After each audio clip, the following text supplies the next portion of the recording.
Saudações! Sou Anthony Catt e eu e meu grupo gostaríamos de lhes apresentar um breve seminário sobre a cromatografia líquida de alta eficiência, o notório HPLC.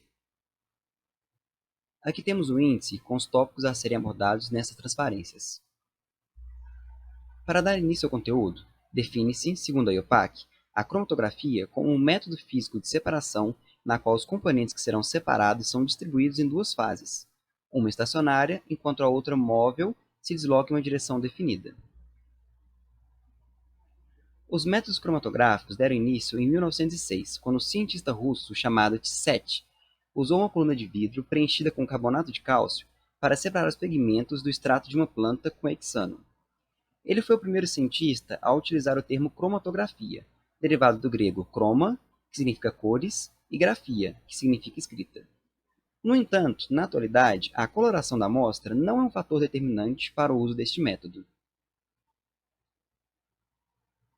Qualquer cromatografia é composta de três componentes: a fase estacionária, a fase móvel e a mistura a ser separada.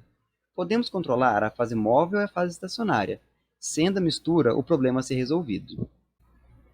A cromatografia é um método físico de separação de misturas, e por isso não existe uma reação química entre as fases estacionárias e móvel com os componentes da mistura.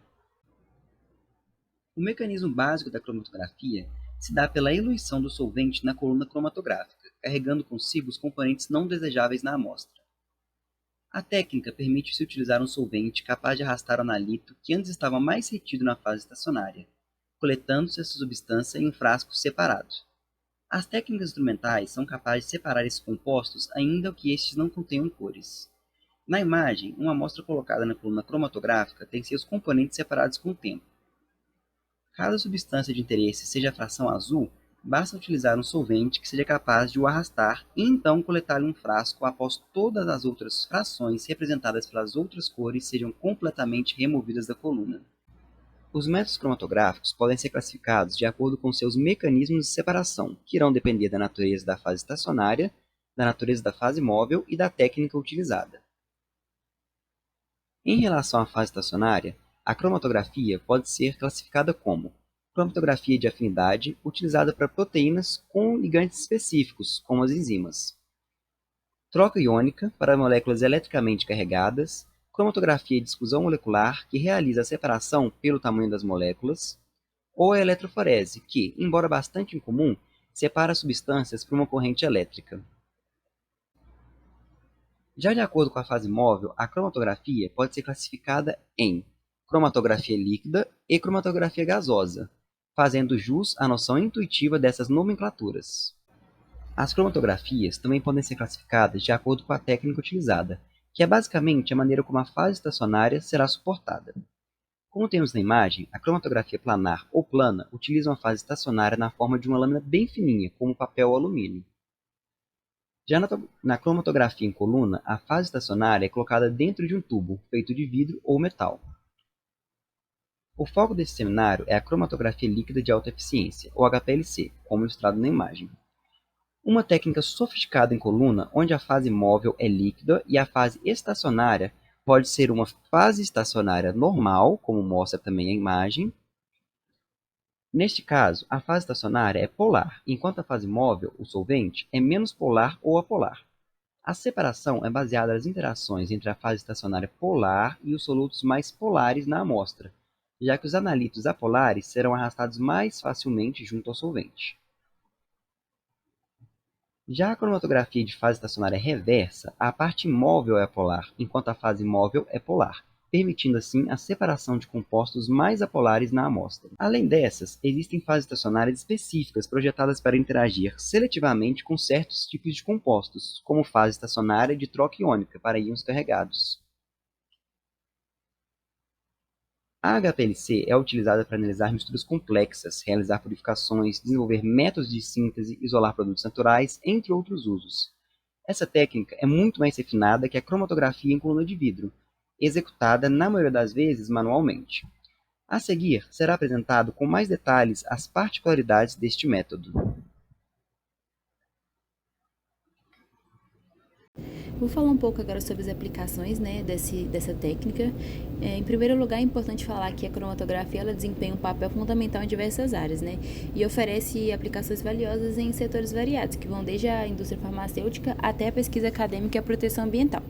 Bom, na indústria farmacêutica, esse método ele é amplamente utilizado principalmente para análise de pureza de princípios ativos, identificação de impurezas e no controle de qualidade de produtos farmacêuticos. Essas técnicas, né, são essenciais para garantir a segurança e eficácia de medicamentos, justamente porque eles precisam atender a normas de regulamentação que são muito rigorosas. Então, precisa de uma análise mais minuciosa nesse sentido. Já na indústria química, esse método ele desempenha um papel crucial no desenvolvimento e no controle de processos. Então, a separação e a análise precisa de alguns compostos químicos vão contribuir bastante, né, para a produção eficiente e com uma qualidade alta, né, de produtos químicos, polímeros e materiais diversos, né. Já na pesquisa acadêmica, a cromatografia ela é uma ferramenta que é indispensável para a investigação científica. Alguns pesquisadores eles vão utilizar essas técnicas para isolar, analisar substâncias e estudar reações químicas que vão ser cruciais para avançar no entendimento de propriedades de diferentes compostos. Já no contexto ambiental, a cromatografia ela é aplicada na análise de poluentes, por exemplo, em água, no solo e no ar.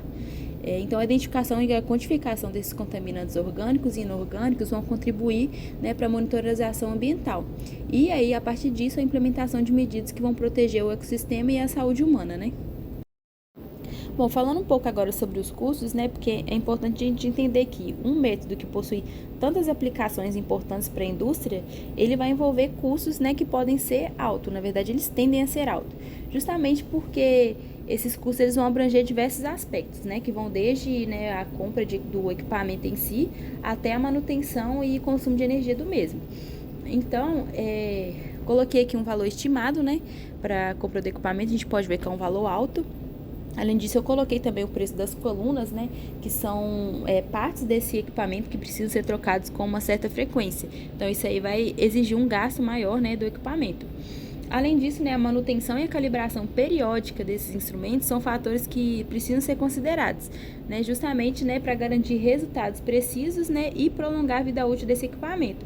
Além disso, um outro gasto também que pode vir a existir, né, é investir em treinamento para operadores, né? Por quê? Você fornecendo um treinamento para quem vai operar aquilo ali, você vai minimizar os erros, né? E, consequentemente, você vai diminuir os custos adicionais que poderiam ter de manutenção. Além disso, né, tem a questão da energia, né, então métodos de consumo de energia mais baixos, né, seria essencial aí para minimizar esse custo. Então, em resumo, né, a gestão desses custos de cromatografia ela é fundamental para otimizar os recursos, né, e garantir a viabilidade econômica dessas análises. Agora vamos levar em conta, né, alguns fatores ambientais envolvidos, né, na análise de cromatografia de alta eficiência. Então, a gente falou, né, dos custos, das aplicações, e aí tudo isso pode ser que gere, né, um fator ambiental. Então, eu coloquei alguns exemplos aqui, que no caso seriam, podendo citar os solventes e os reagentes que são utilizados durante essa análise, principalmente o uso de solventes orgânicos, né, porque esses solventes eles podem contribuir para a emissão de compostos orgânicos voláteis que vão, né, tá poluindo a atmosfera e vão contribuir para a poluição do ar. Então, a escolha desses solventes e de métodos que vão reciclar esses solventes pode ajudar, né, a mitigar esse impacto. Além disso, tem também a questão do descarte das colunas e dos consumíveis. Como eu falei, esse tipo de parte do equipamento precisa ser trocado com uma certa frequência e isso aí gera, né, um resíduo, né? E aí, como que faz, né, para a gestão desse resíduo? Então, as colunas, os cartuchos e os outros consumíveis utilizados nessa análise devem ser descartados de forma correta, né? Porque a disposição inadequada desses itens ela pode contribuir para a poluição, principalmente do solo e da água. Então, práticas sustentáveis como a reciclagem de colunas e desses outros cartuchos podem minimizar esses impactos. Além disso, né, tem a questão do consumo de energia, porque esses equipamentos, muitas vezes eles vão requerer o consumo significativo de energia. Então, estratégias para otimização do consumo, como por exemplo o uso de instrumentos que são mais eficientes e a implementação de práticas que vão economizar energia, podem ser adotadas, né, a fim de reduzir esse impacto. Vou falar agora um pouco sobre a presença, né, desse método na UFMG. A universidade ela possui vários laboratórios que oferecem, né, esse tipo de análise, tanto com parceria industrial quanto para análise no sentido de pesquisa acadêmica.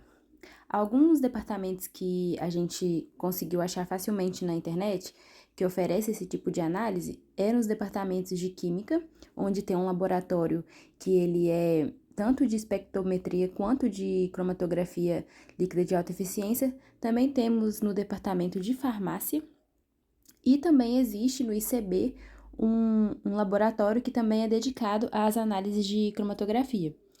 Esses laboratórios, eles, claro, né, oferecem análise tanto para dentro dos departamentos na UFMG, como para fora, né, como eu disse, para indústrias, por exemplo. Então, provavelmente existe um custo, né, que por análise, até para manter, né, a funcionalidade desses aparelhos. Então, acredito que entrando em contato esse departamento seja tranquilo de conseguir fazer análises, né, nesses equipamentos. Então, diante de toda essa nossa apresentação sobre esse método e por saber que ele é um método tão eficaz, agora falaremos um pouco sobre as considerações finais. O método ele é muito eficaz no que tange a análise de alta precisão e exatidão, o que gera, né, resultados muito confiáveis, além de possuir também muitas aplicações no ramo industrial, bem como no ramo acadêmico. No ramo industrial, a gente viu que ele tem aplicações tanto na indústria farmacêutica, na indústria química, entre outros ramos industriais. E ele tem contribuído muito para o avanço da ciência. A gente viu também que esse equipamento ele exige um alto custo, e esse custo a gente sabe que ele é compensado pela praticidade e confiabilidade dos resultados que esse método oferece. Vimos também com relação à questão ambiental, né, que ele pode gerar resíduos, mas vimos também que existe a possibilidade, né, de fazer uma boa gestão desses resíduos, bem como, por exemplo, as colunas, que é um dos maiores resíduos gerados, né, a questão dos solventes utilizados durante a análise. Tendo uma boa gestão desses resíduos, pode-se dizer que ele é um método que existe uma pequena possibilidade de poluir o meio ambiente.